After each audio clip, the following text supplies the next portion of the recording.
Welcome to the Blogger Genius Podcast, brought to you by Milo Tree.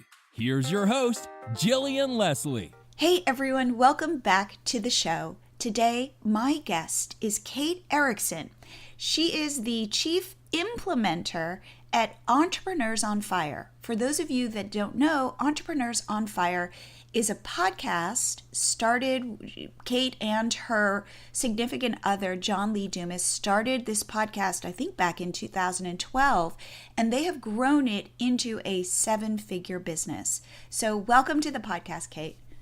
Thank you so much, Jillian. I'm excited to be here. So I want to say that I met you at Podcast Movement last year, and I took your course that you had a day-long course. You and John taught people how to start a podcast, and it is because of your because of your course that I now have a podcast. So I feel like I need to say thank you.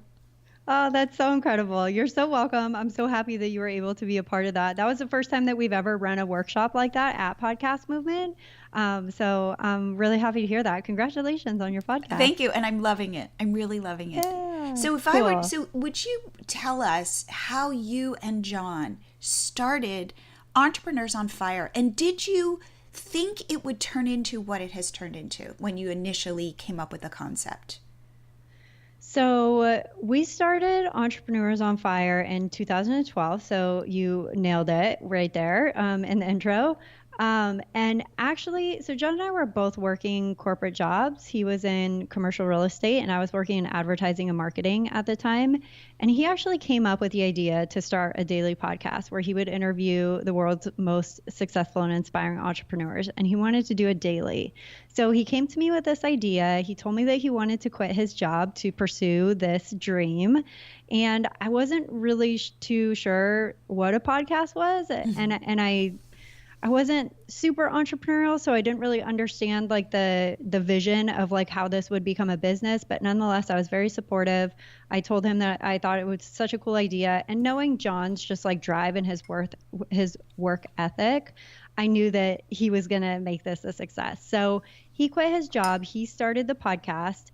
And I continued on in my corporate job because we weren't generating revenue from the podcast.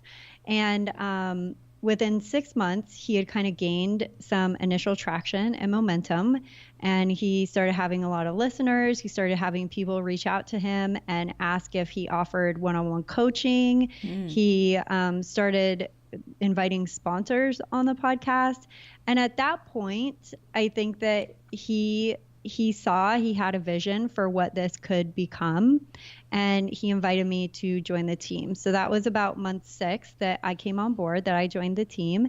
And we started talking about like creating online communities and maybe like we started with a mastermind that was 100 people. So, okay, And you guys managed, people signed up for the mastermind or? exactly. Okay. Yeah.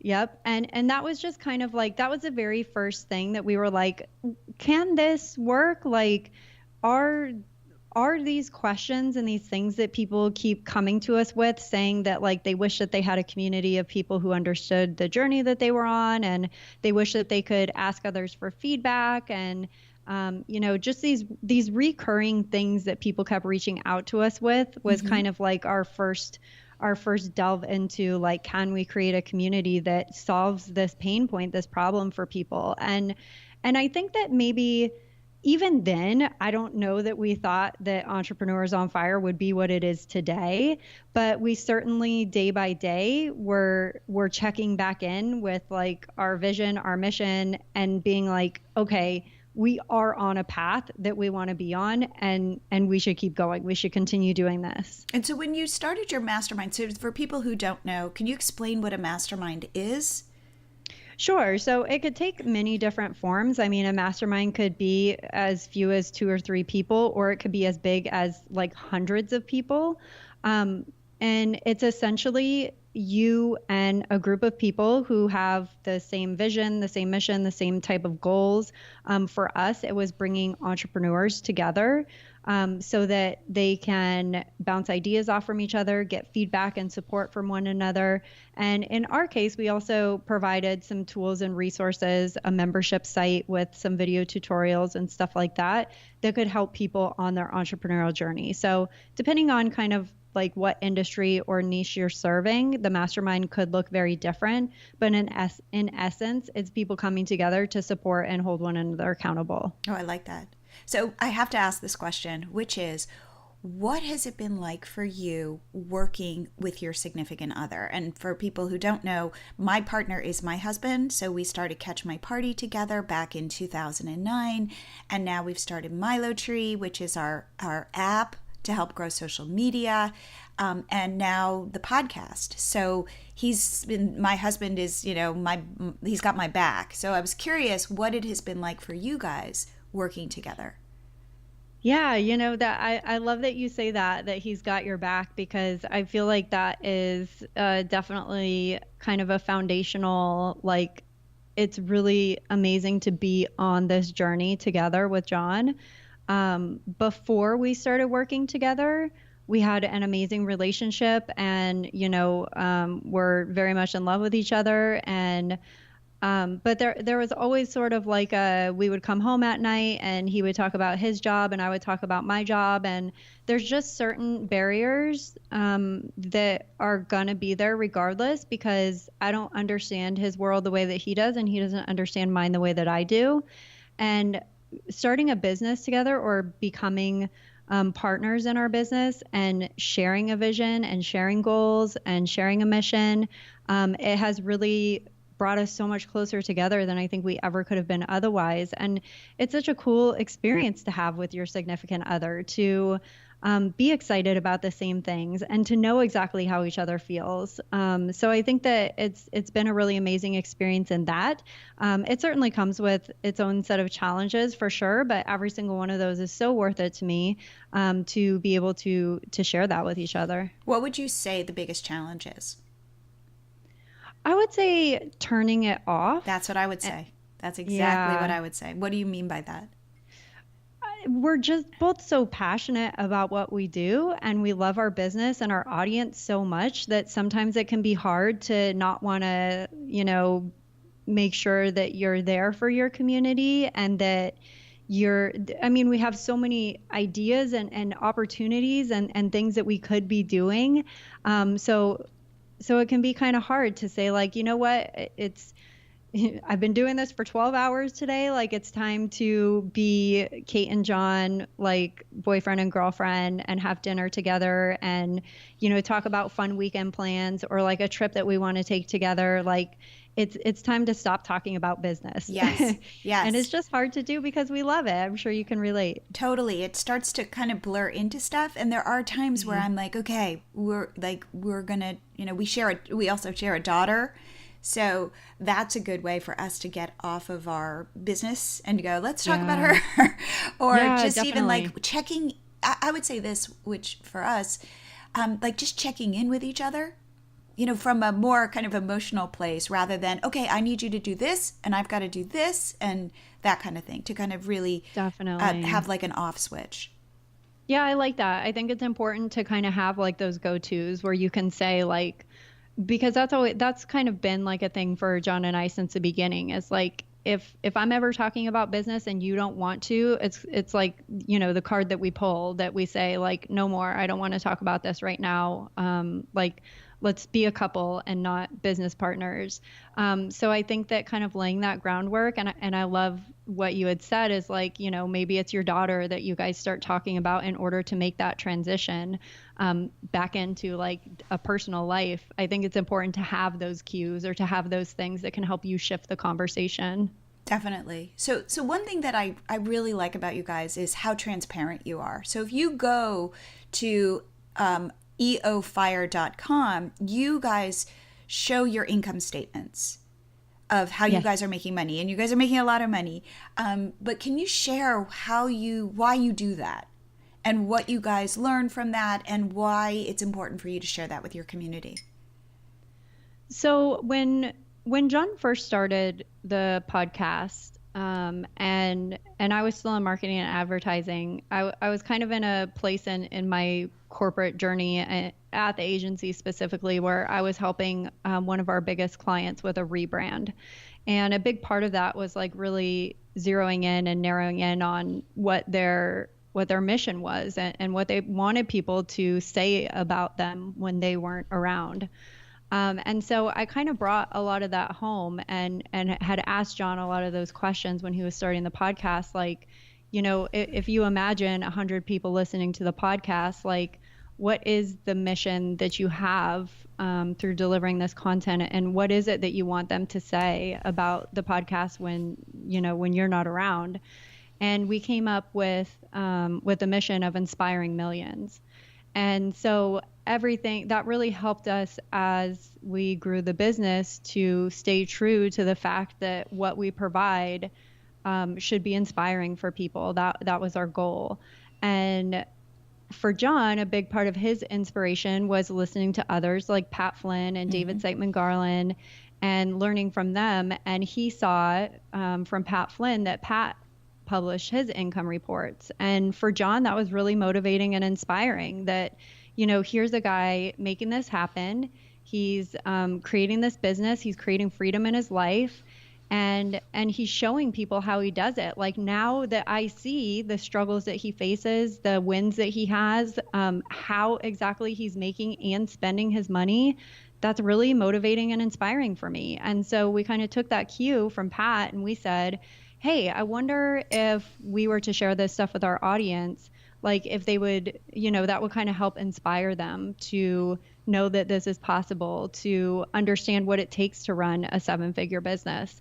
And lo and behold, that was absolutely the case. We got amazing feedback about it. And, you know, from that day forward, we were like, there's not a lot of transparency in the online world. Like, why don't we kind of carry that torch and be those people that, you know, our audience knows that they can come to us and that we're going to answer their questions and we're going to be open and honest about what it's like to run a business, because ultimately that's what we're trying to inspire them to do. So if we're not sharing the ins and outs, the, you know, the pretty and the ugly there, then we're not really doing our job. And so I was just looking at your site and you break it down into, it looks like 4 different buckets. So you guys make money via sponsorships. So that I'm assuming is sponsorships for the podcast. Yep.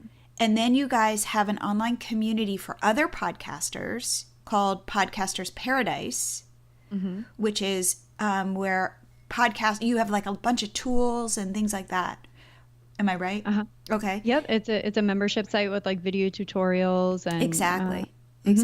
And then you guys do affiliate revenue. So you guys have found companies that align with your audience that you guys believe in, and then you sell, you get an affiliate fee if somebody buys that. And then you guys created your journals. Can you talk about what your journals are? Sure. So right now we have 2. We're working on our 3rd, which is really exciting. The first journal that we launched is called the Freedom Journal. It's how to set and accomplish your number 1 goal in 100 days. And then a year after that, we launched the Mastery Journal, which is Master Productivity, Discipline, and Focus in 100 days. And both journals are very intentional. It's a day-by-day guide and accountability partner for people who are trying to either set and accomplish their number 1 goal or become more productive, disciplined, and focused. And what we've done through the journals is try to give people a daily layout that they can follow to start making a habit out of saying, okay, if I want to accomplish X in 100 days, like what needs to happen in the next 10 days for me to be 10 days closer to that? Or if I want to become more productive and disciplined and focused, how do I need to be setting up my days in order for that to happen? So these journals are really meant to guide people through that every single day to be able to accomplish these things. And both of them were born out of struggles and questions that our audience was coming to us with. That's so interesting. Well, again, when I took your workshop, you guys gave a handout, and it literally went step by step by step in terms of how to launch a podcast. And all I did was go step by step by step, break it down, and then ultimately I was able to do that. So I'm a big believer in small goals, small achievable goals every day. And then eventually then you look back and you're like, oh my God, I did it. But it's just about sticking in there even when it's tough.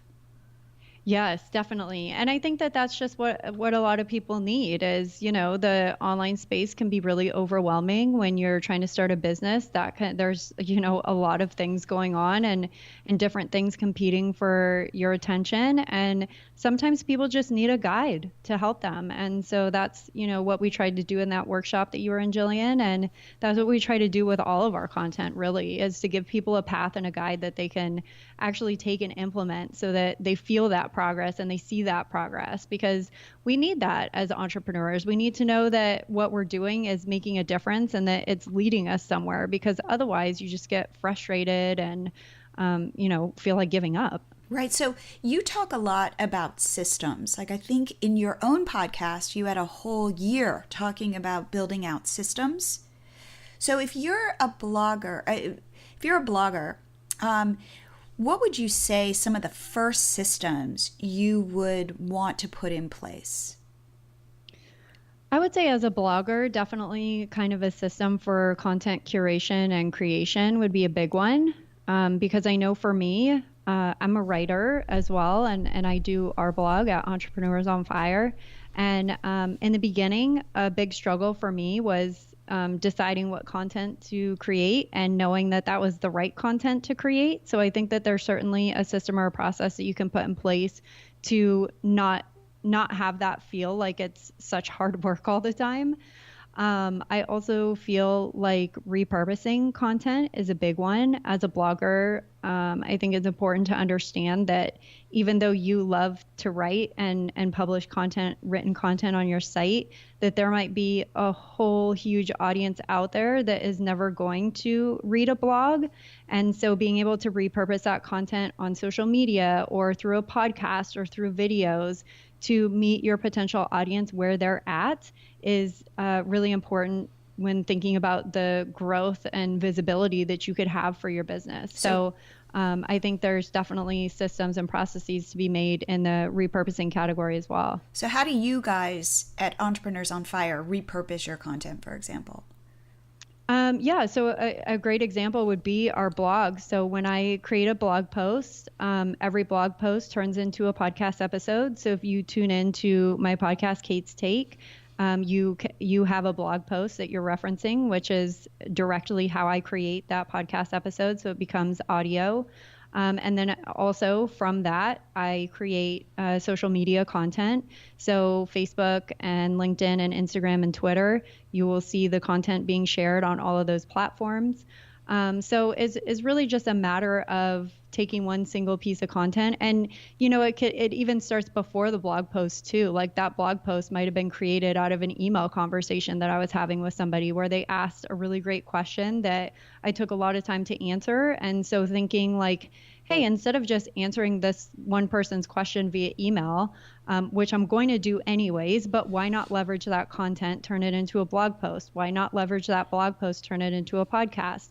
Why not leverage that podcast and share it on social media? So you can kind of start to see a system where you're able to use the same piece of content to stretch it further, to leverage it more. And in the process, you're providing value to more people and getting more visibility for your content, your brand. Right. And I like what you said when you said you want to reach people where they're at. So, some people, like I will say I have a podcast and people will say, I've never listened to a podcast. And so you're right. So if you can take that and so that person is not living in the world of podcasts, but might be somebody who's on Instagram. Mm-hmm. And so I love that idea, which is don't assume that people are just going to come to you. It's like you go to where the people are.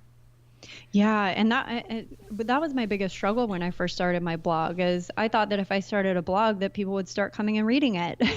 Yeah. But, I soon found out that there was a lot more work on my end to get the content out there so that people knew that it was there.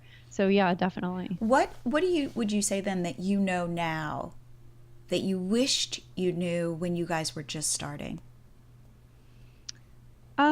Actually, I think that realization of needing to meet people where they're at would have been really great to know earlier on, because we have so much content on our site that has never seen an audio version or a video version or a social media version. And it still serves us and our audience in a really great way because it's there, but it's a matter of whether anyone's ever going to find it. I guess that, if I would have known when we first started, like this whole idea of repurposing, or this whole idea of it's not so much about creating more content, it's about leveraging the content that you already have. And that could have saved me a lot of time and potentially, gotten more eyes on fewer pieces of content rather than thinking I needed to just keep creating more so that more people would come.